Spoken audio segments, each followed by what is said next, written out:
My father didn't like talking about the war. He confined his stories to literally just a few episodes, which must have influenced my overall attitude towards Georgians.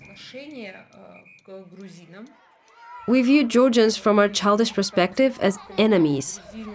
Naturally, when we played war games as children, and of course in war games you must have an enemy, that enemy was always a Georgian.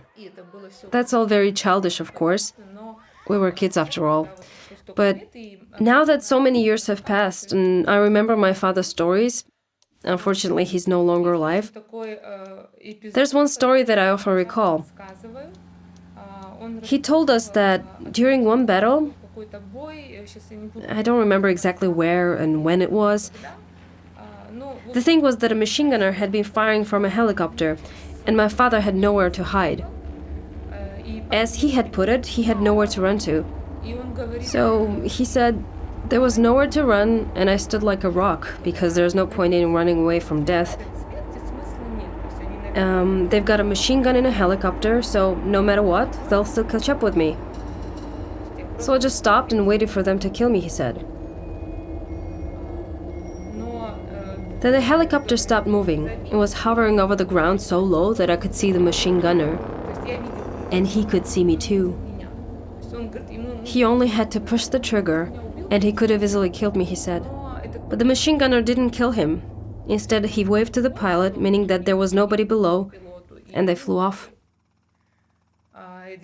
That was a real lesson to me that no matter how cruel the war was, or how bad things were, and of course a lot of people had been killed, but one could still find humanity. And for me, that story was an example of how people, despite all that atrocity, because many awful things had been happening, but despite that, there were always people who were not prepared to act in a way that would just be plain cruel, right? I mean, just to kill a man who quite simply had nowhere to run to. So for me, it was meaningful, and I considered it to be an act of humanity on his part. Another very important moment that I remember was when I was studying in Sochi. And one could say that I've always considered myself to be a patriot, because we've been fighting for our country and the truth was on our side. And nobody will ever convince me otherwise, because if anyone says any different, I'd advise him to go dig deeper. I'd say don't look at things superficially, but get an understanding of the whole picture. Something happened to me in Sochi back then. I went into the store. A woman was sitting behind the counter, dressed all in black. And I was with my friend, and she and I were chatting in Abkhazian. Suddenly, the woman stood up and started screaming at us, telling us to get out of the shop. We could tell by her accent that she was Georgian, and we knew that there were a lot of Georgian refugees from Abkhazia living in Sochi. So I told her back, "Why are you screaming at me like that? Who do you think you are?" She said, "You killed my son," or something like that.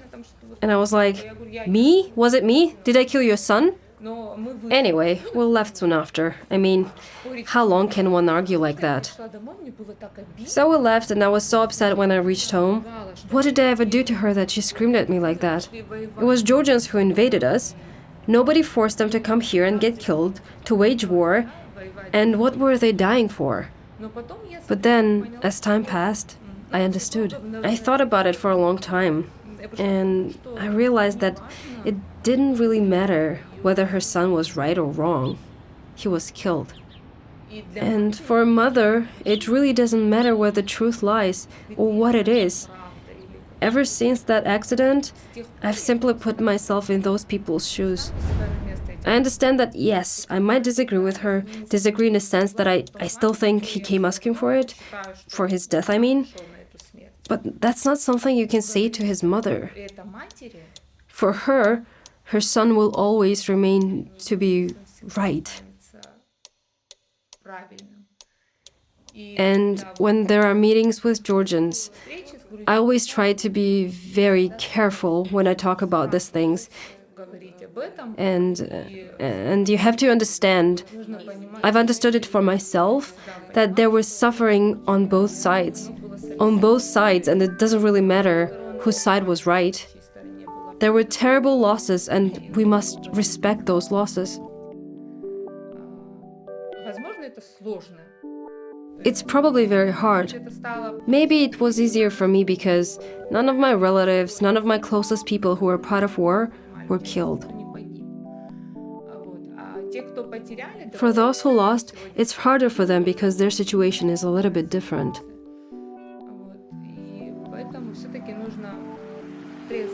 That's why we must assess everything that happened soberly and do everything possible to make sure it never happens again. And what I wish for my son more than anything else is for him to never see this kind of things that I did.